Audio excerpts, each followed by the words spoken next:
Is there a secret history of the United States intentionally hidden by the mainstream media?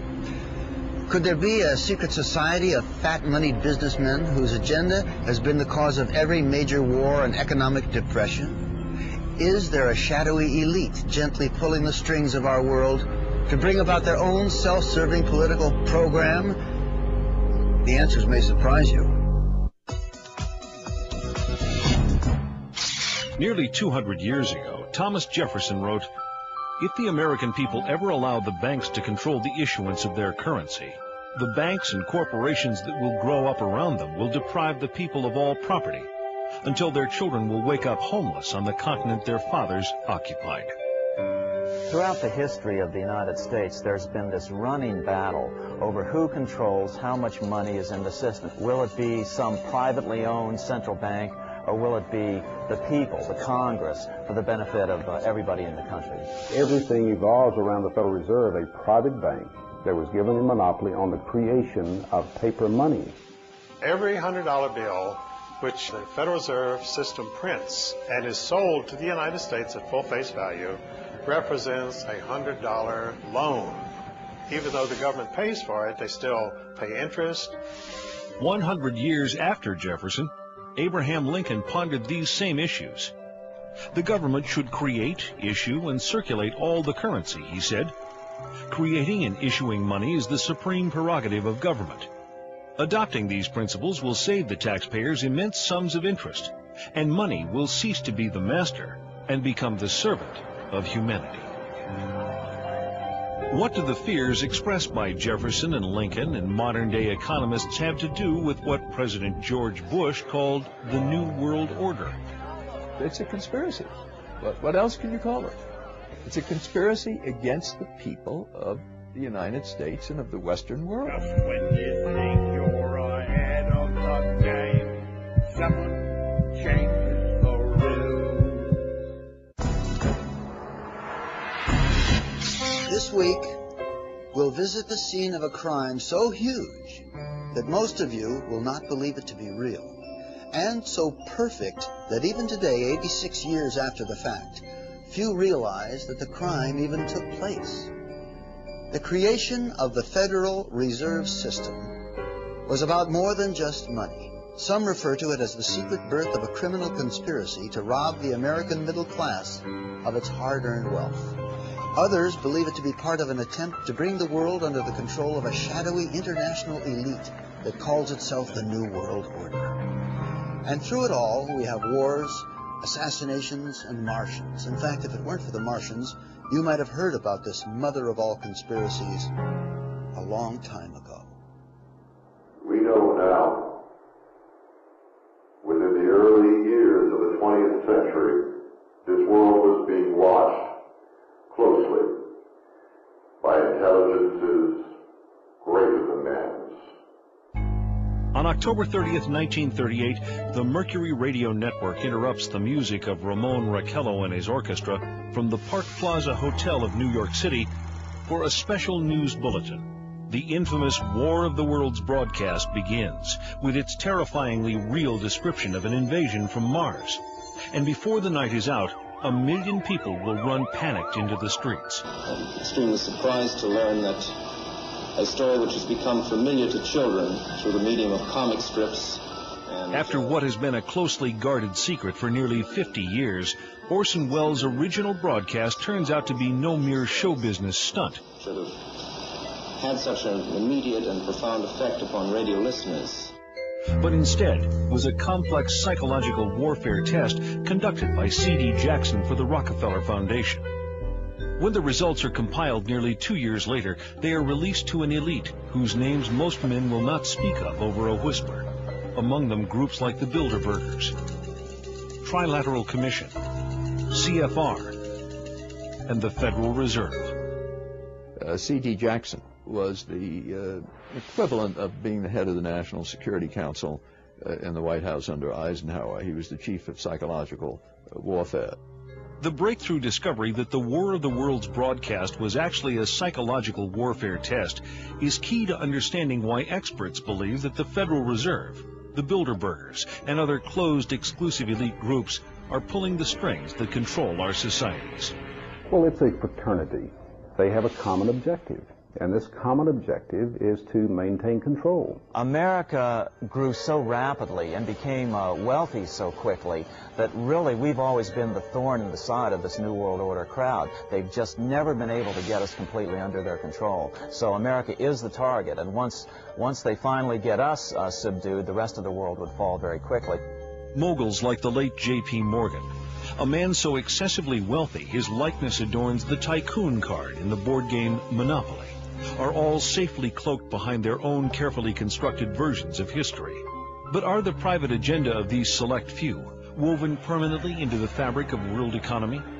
Are we simply the unwitting pawns in a game whose rules were written amidst the clandestine corridors of private social clubs 100 years ago or more? Hundreds of miles south of the banking capital of the world, New York City, just off the coast of Georgia, Jekyll Island provided a winter retreat to the rich and famous. This tiny ocean getaway was formerly owned by the monopoly man himself, international financier J.P. Morgan. Here, in a conclave intended to remain secret forever, 6 international bankers plan what is to become America's most powerful private institution, the Federal Reserve System.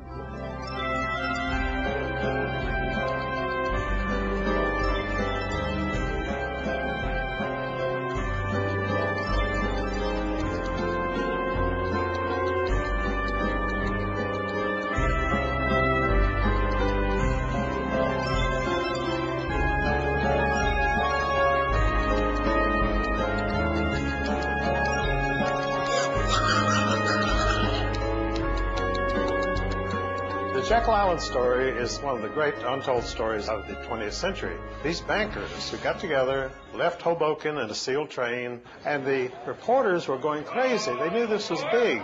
These are 5 of the biggest bankers in the world getting on this sealed train. The reporters wanted to know what the hell was going on.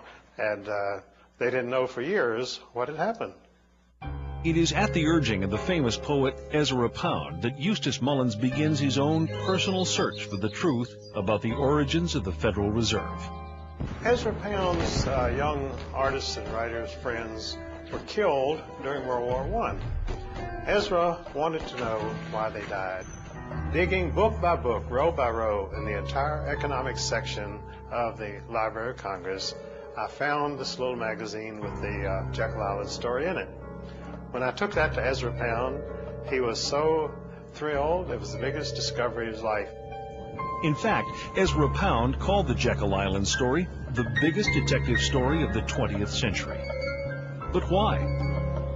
Andrew Gray, grandnephew of one of the 6 men who met to plot the creation of the Federal Reserve System, scoffs at talk of secret cabals. Well, I'm asked whether the Jekyll Island meeting can be automatically classed as a conspiracy. And the answer, first of all, is that the need for secrecy does not necessarily imply conspiracy. Very important legislation of any kind cannot be drafted in public forum. Back in 1910, they called themselves the Jekyll Island Club. Collectively, members represented more than 1/6 the wealth of the entire world. So anxious were they to keep any knowledge of their meetings secure, they used code names even when talking to friends. "We're going to Jamaica," they would say, and those in the know would understand they were traveling to Jekyll Island. The immediate excuse was the money panic of 1907, which was engineered by Jacob Schiff and the Rockefellers to gain control of some corporations they were after. And so then they said, look, we've got another nationwide panic, we've got to have banking reform. The birth of the Federal Reserve System, we know, was at Jekyll Island, Georgia, in a secret meeting that took place that was attended by Senator Aldrich, who was the chairman of the banking committee, and whose son I knew, incidentally, Winthrop Aldrich, when he was chairman of the Chase Bank. The Aldrich Bill, as it was initially called, received such violent opposition from Democrats and reformers like William Jennings Bryan that despite avid lobbying by the monopoly men, the bill quickly went down to defeat. Once the Aldrich Bill flopped, the bankers immediately moved to Plan B. It didn't work from trying to push it through with Republicans, so they tried to push it through with Democrats. We had, in 1912, a very popular president, a Republican named William Howard Taft. The bankers needed Woodrow Wilson to sign this act into law. He did not have much charisma. He had not a chance against William Howard Taft. Teddy Roosevelt. He was an explosion upon the political scene. Dynamic, outspoken, warm, colorful, exciting, inspiring. And under the surface was a man of ideals. You could say that J.P. Morgan really owned Theodore Roosevelt. You see, his right-hand man, vice president of his bank in New York, George Perkins, lived at the White House. He was the liaison man with the president. And so they drug Theodore Roosevelt out of obscure retirement. Roosevelt formed the Bull Moose Party and split the Republican Party and elected Woodrow Wilson. That's the only way they could do it. Woodrow Wilson, immediately after his inauguration, called a special session of the Congress to do away with the protective tariff, which had been the thing that had built this country. The second thing that happened was that the income tax came in. And the final thing was the creation of the Federal Reserve, which took place in December, around the Christmas holidays in 1913, that put the cap on this whole revolution. Most of the senators had gone home for the Christmas holidays. We call that in legislative circles having the skids greased. And the skids were greased, and they just slid it right on through. Without much fanfare, the president signed it. It became law of the land. One of the major opponents during the Federal Reserve Act battle was Representative Charles Lindbergh from Minnesota, who, interestingly enough, was the father of aviator Lucky Lindbergh, the first guy to cross the Atlantic Ocean solo. And Lindbergh fought them tooth and nail and referred to the Federal Reserve Act as the worst legislative crime ever perpetrated in the history of the United States. And that may indeed well be true. By 1916, even President Wilson was worried. He lamented, "The growth of the nation and all our activities are in the hands of a few men." Near the end of his life, Wilson said that he had been deceived into signing the Fed into law, reportedly murmuring just before he died, "I have unwittingly ruined my government." In law, when any people meet together to plot to rob somebody, that becomes a criminal operation. It can never be anything else. Throughout its subsequent history, it can never overcome that initial criminal beginning. And that's where we are today, a criminal syndicate. That's all it is. That's all it ever has been. Did the creation of the Federal Reserve represent a takeover of the United States by shadowy international financiers? Certainly, the Fed was designed to serve somebody's interest, but whose? Not the American banking community. It was the international banking community. The Morgans were an international family. The fortune had first been made in England, but they were allied with the Rothschilds and others in England, and one of their agents drafted the script for the Federal Reserve. The Rothschild family is one of the wealthiest families the world has ever known. By the early 1800s, they established themselves as the most important bankers in all Europe. By the end of the 19th century, they are said to control half the wealth of the world. As Rothschild biographer Derek Wilson explains, Rothschild critics have justification for their anxiety. The House of Rothschild is immensely more powerful than any financial empire that has ever preceded it, and it's able to control governments behind the scenes, secretly. Economic power, political power go hand in hand, and it's like Mayer Rothschild of the Rothschild banking family in Germany said, "Give me control of a nation's monetary system, and I care not who writes their laws." Nathan Rothschild in 1820 might have had more right to say that than any of his successors. Their statement is more or less absurd. The Federal Reserve does not control the money supply. The Federal Reserve influences the money supply. To say that the Federal Reserve only influences the money supply is like saying a robber with a gun to your head is only influencing you to give him his money. And of course, if you give him your money, you may be spared your life, but here again, you don't have your money anymore. there has been, in the last 30 or 40 years, a much greater international flavor to the activities of the Fed because the banking system has become global. And you could no longer regulate the U.S. money supply by simply via the domestic Federal Reserve banks. The Federal Reserve controls the very heart of what's happening with money, because money answers everything. It's the one thing that everybody wants. And when you give a private institution a monopoly on the creation of this money, you vest total control in that institution. If you have the money, you can get any law passed you want. So who do you care whether Bill Clinton is president or who is senator from New Jersey? It doesn't make any difference because you write a check and you get another senator. One of the stickiest questions in this debate is this: just who owns the Federal Reserve? The City of London set the whole thing up. The Federal Reserve Bank of New York is principally owned by 5 merchant banks in London, chartered by the Bank of England. Perhaps England, which many have considered a political satellite of the United States in recent years, is really the one pulling the strings of international policy. It's not a matter of who owns the Fed, it's who controls it. The government has given the banks a monopoly, and then you see the Justice Department doing nothing about the bank mergers. A monopoly can only exist with government assistance, and they've given great assistance to the banking monopoly.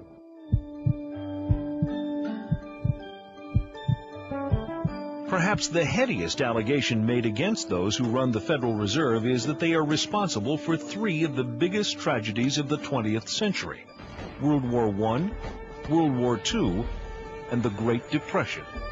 Wars are very profitable. In fact, wars are probably the most profitable thing an international banker can be involved in. So consequently, throughout the last at least 300 years of North American and European history, you see incidents of international bankers backing both sides of a conflict. They'd been trying to have a war in Europe since 1885, but the central banks of Europe had already bankrupted all the nations of Europe. They had no money. The only money was here in the United States. In order to get that money, they had to put a central bank over on the American people. It was sold as a way to bring stability to the American economy. Well, what happens just a little over a decade after the passage of the Fed? We see the biggest depression of this century in any case. For the 16 months prior to the crash of '29, the Federal Reserve increased the money supply by 62%. Now, what was happening back then? Much like it's happening today. People were buying and selling, pledging and borrowing, thinking the good times would never end. And then at the time of the crash, they pulled the plug on the money supply, and the people who had pledged their stocks, their bonds, their homes, their cars, everything, they pledged their savings accounts, they lost it all.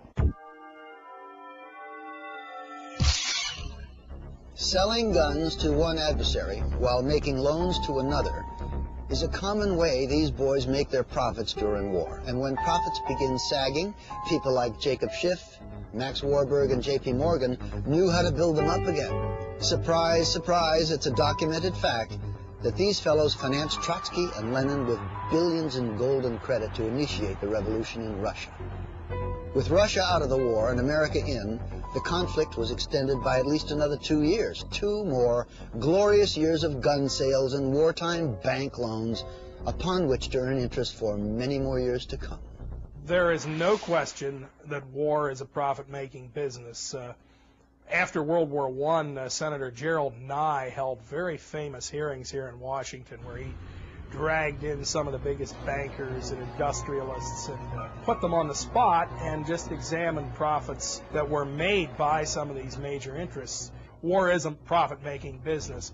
Anybody who says otherwise is a liar or a fool.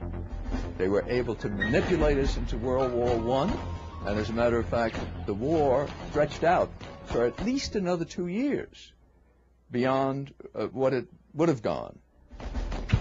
Just when you think you're ahead of the game, someone changes the rule.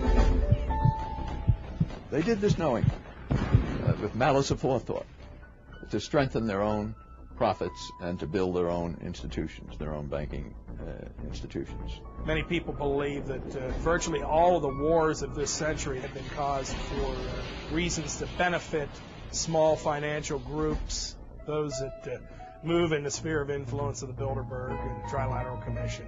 For an example, the war in the Balkans right now. Who's been providing Milosevic with arms and weapons? The Soviets have. Who has been financing the Soviet Union, their military industrial complex? The United States has. European bankers have. So the bankers have been financing both sides of every major conflict. Conflict brings progress, but controlled conflict brings controlled progress. Every major war, every major conflict, arms sales, loaning money to governments. You get their people to pay you interest back into the coffers of the bank, money that you created out of nothing. Nobel Prize Milton Friedman claimed that the Federal Reserve caused the Great Depression by deliberately reducing the amount of money in circulation. Depositors all over the country were frightened about the safety of their funds and rushed to withdraw them. There were runs, there were failures of banks by the droves, and all the time the Federal Reserve System stood idly by when it had the power and the duty and the responsibility to provide the cash that would have enabled the banks to meet the insistent demands of their depositors without closing their doors.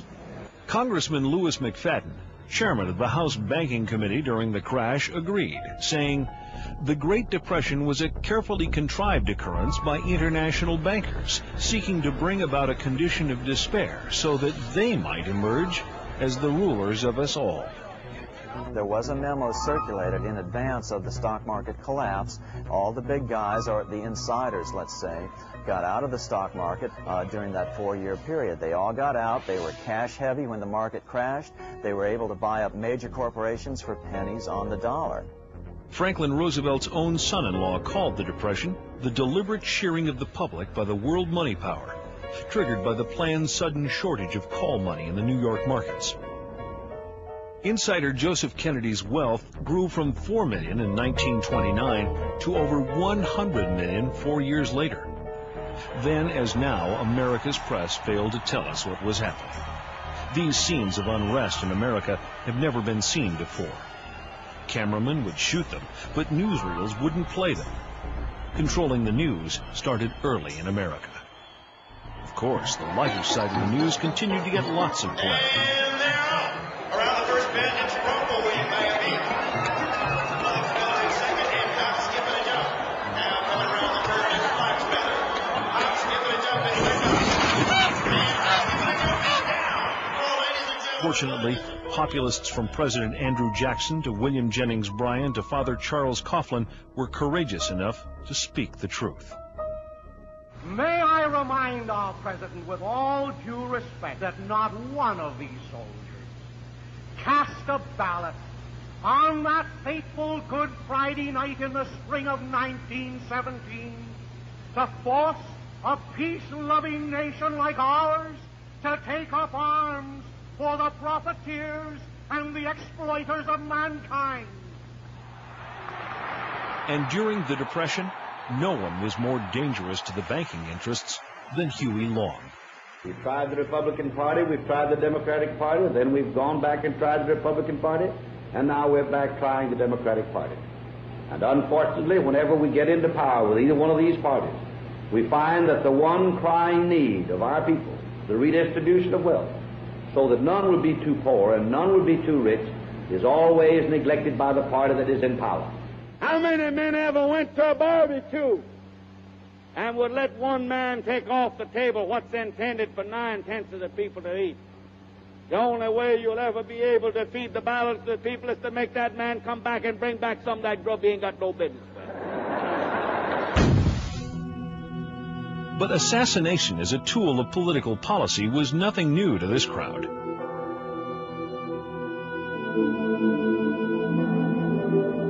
President Jackson, for example, in his era, he was the leading opponent of the privately owned central bank. Well, what happened to him was an assassin who was connected to international bankers, it was later found out, got right up to Jackson, stuck 2 pistols in his belly, fired both at the same time, both misfired. Jackson was saved. And interestingly enough, even though history books don't spend much time dwelling on this bank problem, Jackson himself numbered this as his leading accomplishment. In fact, on his tombstone, do you know what's on it? It's "I killed the bank."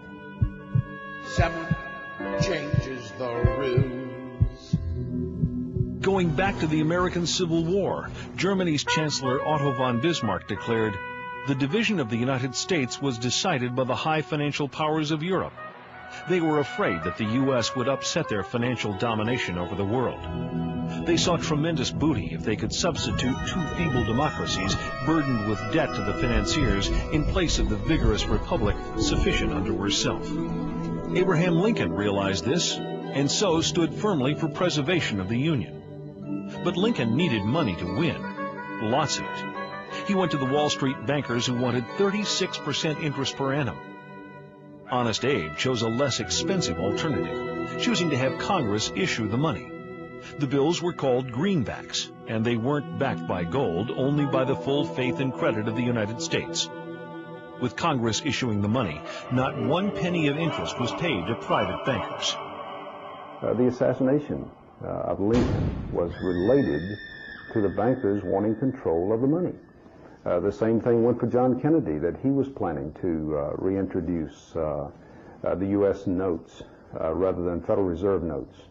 And of course we go back to the Constitution of the United States, which provides that the Congress shall coin the money, the currency, and regulate the value thereof. If you go out and ask the average person on the street who issues the money, they'll say the government issues the money. That's why the lie works, because people know intuitively that the government should issue the money. Well, the Federal Reserve is neither federal and has doubtful reserves. You will not find the Federal Reserve in the blue pages of government in any phone book. You will find it in the business pages next to Federal Express. Congressman Louis McFadden fought the Fed to his last breath. He once called it a superstate controlled by international bankers and international industrialists acting together to enslave the world for their own pleasure. 2 attempts were made on his life, one from a man wielding 2 pistols, both shots missed, and the second from a poisoning attempt, but fortunately there was a doctor on hand to pump his stomach. Of course, a conspiracy powerful enough to cause both world wars and the Great Depression would have to have a clubhouse somewhere, if only to split up the cash. It turns out they do. If you haven't heard of the Bilderbergers, it's for one reason only. They haven't wanted you to. At their annual closed-door meetings, no outsiders are allowed even close to the building. Here are gathered the most powerful individuals of the Western world, united regularly at club meetings. Yet nothing is reported by the New York Times, the Washington Post, or the LA Times. What really fascinates me is the complete blackout in the American press. For more than 20 years, I've gone down to the press club every day. I check the wires in their library, mingle with other paper boys, and I asked them the question many times, why, when if 120 film stars or 120 NFL football players met behind locked and guarded doors at a remote location for 3 days, you'd try very hard to penetrate and find out what those movie stars or football players are doing. Well, I have no curiosity at all when 120 of the world's most powerful financial leaders and political leaders meet for 3 days in a remote location behind armed guards in a complete blackout. Well, I have no curiosity. Actually, quite a bit of security, but it's discreet. So what would happen if someone tried to sneak through the trees back there? I don't know. I wouldn't want to try it. What we do hear coming out of those meetings is incredible about the plans of the New World Order to consolidate power. Political power and economic power coming together at the highest level. But what I call the lapdog media, the controlled media in this country, you would think that they would be going to court, crying freedom of information, open meetings, sunshine law, and all of these things, but the silence is deafening. Attendees at recent Bilderberg meetings have included Presidential Advisor George Stephanopoulos, Senator Sam Nunn, David Rockefeller, former Senator Lloyd Bentsen, and Henry Kissinger. 1 month earlier, 50 liberal groups met in Washington to discuss their opposition to international banks and economic globalization. In reaction, one of the major items on the Bilderberger agenda was the role of liberals in various organizations. Also on the docket, the separatist movement in Canada, how fragmented Canadian provinces could be absorbed into the United States. Next, the expansion of NAFTA from Alaska to Chile, to boost corporate profits by encouraging American businesses to move to Latin American countries, where the costs of labor are low and environmental laws are not enforced. Do organizations like the Bilderbergers, the Council on Foreign Relations, and the Federal Reserve pull the strings of our lives like master puppeteers? Or are such ideas merely the paranoid ravings of conspiracy theorists? The people who call conspiracy theorists are not the conspiracy theorists themselves. We're talking about facts here. The Bilderberg Group does exist. The Federal Reserve does exist. The people who are members of the Bilderberg Group are also the people who do control the Federal Reserve. These are all facts. David Rockefeller himself thanked the media for keeping this all hushed up. If it wouldn't have been for you, then we wouldn't have been able to pursue our interests towards internationalism. They're conspiring to eliminate the United States as we know it through something as simple as the elimination of our national identity. Why is it the major media would deny this? Let's look at the ownership of the major media. Let's look at the roster of, say, the Bilderberg meeting. Katharine Graham owns the Washington Post. Katharine Graham has been to the Bilderbergers. Conrad Black, one of the largest media barons in Canada and Europe, has not only been to these meetings, but he has hosted the meeting just a few years ago. Every year they meet in secret, and there is an absolute news blackout.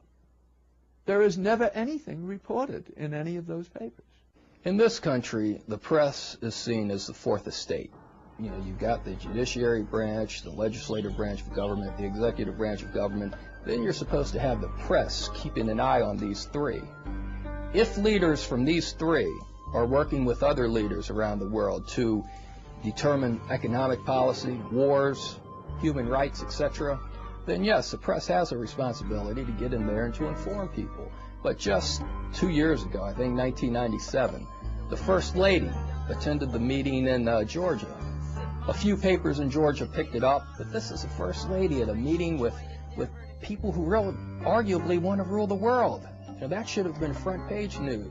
Well, the Fifth Estate are the international bankers, and they just couldn't accomplish their goals without being to control the electronic media. Now, what they hate more than anything else is this outbreak amongst the internet, cable TV, radio talk shows. That's what they can't control. They need control, and without it, they aren't going to get what they want. Of course, one person's sinister conspiracy could just be another person's private affair. The Bilderberg is a clubby atmosphere. That's what it is, really. It's a clubby affair. By invitation only. Now, when you see groups like Council on Foreign Relations, Bilderbergers, Trilateral Commission, you have to remember bankers work internationally, and the central banks in all countries work together, and they do this through special groups. They formed the Council on Foreign Relations at the Versailles Peace Conference after World War I. Now, many conservatives believe the CFR runs in the United States, but it only does it secondhand because the real orders come out of London first. Decisions arrived at in secret Bilderberger meetings apparently do affect our lives as much, if not more, than the policies adopted through Democrat-Republican squabbling. When no other newspaper bothered, the tiny Washington publication, The Spotlight, single-handedly invaded the shroud obscuring these secret gatherings. Well, by penetrating the secrecy of Bilderberg, we were able to do an advanced story on the end of the Cold War, the downfall of Maggie Thatcher, an advanced story on the Persian Gulf War, then President George Bush's reversal from his read my lips, no new taxes pledge. The financial entities that dominate the Federal Reserve, the Bilderberg Group, are largely centered around the Rockefeller family and the Rothschild family. Names such as Chase Manhattan, Citibank, all these groups that move in the Rockefeller sphere of influence and the Rothschild sphere of influence are the glue that hold the Bilderberg elite together. Most troubling of all is evidence that the attendees of these secret meetings may even choose our presidents. In December of 1974, there was a major headline on the editorial page of the Atlanta Constitution that said Jimmy Carter is running for what? And the what was about this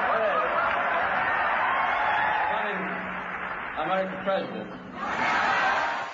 Jimmy Carter had been a one-term governor of Georgia, hardly known to the American people. He, however, had an entree into the international elite through his membership in David Rockefeller's Trilateral Commission. No one had ever heard of Jimmy Carter. I think that's fair to say. Yet, within the next several years, as he announced his presidential campaign, started moving towards a Democratic presidential nomination, he started getting a lot of favorable media coverage, particularly from media connected to the Rockefeller sphere of influence. Jimmy Carter was painted as a populist, a man of the people. I remember when we couldn't find a microphone. When in fact he was moving in the highest circles of the international elite. When we discovered that the obscure governor of Arkansas, Bill Clinton, had attended his first Bilderberg meeting in Baden-Baden, Germany in 1991, we were able to anticipate a political future for the young man. When I discovered in 1991 that Bill Clinton had attended the Bilderberg meeting, I was able to predict that he would be the candidate for the presidency of the Democratic Party. I didn't think he'd be elected president, incidentally. And so they picked him. The Bilderbergers actually picked him to be the president. I will, to the best of my ability, preserve, protect, and defend the Constitution of the United States. Preserve, protect, and defend the Constitution of the United States. So help me God. So help me God. Bill Clinton, like Jimmy Carter, was a product of the Rockefeller Empire. Bill Clinton has a few up on Jimmy Carter, though. Not only was Clinton a member of the Trilateral Commission, but he was also invited to become a member of the Council on Foreign Relations. He had the imprimatur of the Rockefeller and Rothschild families. Well, you know, I grew up like every other kid in the United States, thinking, President of the United States, most powerful man in the world. But it's just not the case. You know, even Bill Clinton has admitted that he is only a virtual president anymore. That was in a speech in September of 1998. Just when you think the economy's stable, just when you think you're made in the shade, someone changes the rules. Is there a conspiracy? If we are onto the fomenters of what's loosely called the New World Order, the free movement of capital and goods across national boundaries is clearly a big part of their agenda. The global elite have been the primary promoters of free trade precisely because of the fact that they are the ones who control the major multinational corporations. They are the ones who want to build televisions in Mexico and in impoverished third world countries and pay these people sub-minimum wages, slave wages, and then export them at gigantic profits back to the United States. But we're told by the major media in this country, which is tied in again with these international elites, that, oh, well, this is a temporary thing. It really is good for America. But it's not good for America. Look at anybody who's lost their job. Look at how their family suffers. That's the Bilderberg group at work. That's the Trilateral Commission. That's the Federal Reserve. All these elite groups that they're benefiting, but the average American isn't. These families have been mostly in the banking business for at least 500 years, most of them. They were in the slave trade. They were in the opium trade, because these people are not interested in 5% a year return. They want 1,000% a year return. And to get into those things, you need to get into gold, slaves, drugs. That's where the big money is. Fiat currency is what we have. Fiat, meaning no thing, nothing, having no value. In other words, it's backed by the faith and credit of the person who is creating the money. If you have a private bank out here that is creating this money, then your faith is in their ability to keep the value of this currency to where everybody accepts it. We have to understand that people, not governments, not central banks, nor nation states, but people ultimately determine what money is and what money is not. It's been that way for over 5,000 years. This brings us back to our initial question. Are we citizens of a great democracy, or is something more convoluted and sinister at work? Is there anything wrong with the best and the brightest controlling our country, or potentially in the near future the entire world? Are international financiers in control of our lives? Are they masters of the universe? What's wrong with an elite ordering world events? There's a lot of things wrong with that. The American people, at least, have always been told that they control their own destiny through their elected representatives, but when you find their elected representatives behind closed doors, surrounded by armed guards who will not let the general public in, and they're making decisions that affect the future of the American people and the people of the world, then there are legitimate questions as to why this elite should be able to dictate things. The whole point of one world government is to eliminate the concept of nationalism. Now, why is eliminating nationalism bad if it would eliminate war? Well, the reason is, if old British Lord Acton's axiom, that is, absolute power tends to corrupt absolutely. If you could print $1 billion tomorrow, well, you could be a master of the universe. But you can't, because they have the monopoly. As long as they can print the money, as long as they can buy the New York Times, the Washington Post, congressmen, senators, presidents, then you can't compete against them. What have you got to offer? If you have relatively few people governing your government, you don't have a democratic government, do you? You've got a secret cabal here who is governing the United States. And not just the United States, but the governments of England and France, Germany, all the European countries, less influence in Japan, but quite a bit there too. So it's a conspiracy against the people of the United States and of the Western world. What would you call it? Are the Rockefellers and the Rothschilds and the people in their sphere of influence the masters of the universe? Let's put it this way. They want to be the masters of the universe, but there are a lot of people who don't want them to be. They create money out of nothing. What a scam. They have so much money, they don't care about money. All they care about is power. All they care about is being able to control the political situation so it goes their way. But they still have not been able to succeed in America because of the wealth and the independence and the patriotic spirit of the American middle class. That's the only thing that's holding this world from a situation of total despotism. See, if I serve you a black cup of coffee and it's 95% coffee but 5% arsenic, it's mostly coffee, but it's going to kill you in the end. What we've been doing is we've been getting a truth-error mixture of events going on around the world. Enough truth to make it seem plausible, but enough error to get you off course. A lot of it has to do with our educational systems, where we've been dumbing our kids down. And when you dumb them down, it's the cruelest form of censorship, because most of this current generation can't even read the books that these guys would be scared of. It's only fitting that we end with a quote from the man who started it all, Woodrow Wilson, a dreamer who tried to change the world for the better, but who in his final years ended up regretting many of the important accomplishments attributed to his presidency. We are controlled by a small group of dominant men, he said, of the worst ruled and most completely controlled governments in the civilized world. Is there a sinister conspiracy in control of our lives? Are there masters of the universe? If there are, I'm not one of them, nor would I want to be. Democratic societies have always been the crowning glory of human civilization, and in a democracy, the people decide. They don't have their decisions made for them. Masters of the universe, you've seen the evidence, you decide. Just when you think that your life has turned sunny, you're counting your money, tasting the honey. Just when you think you're ahead of the game, someone changes the rules.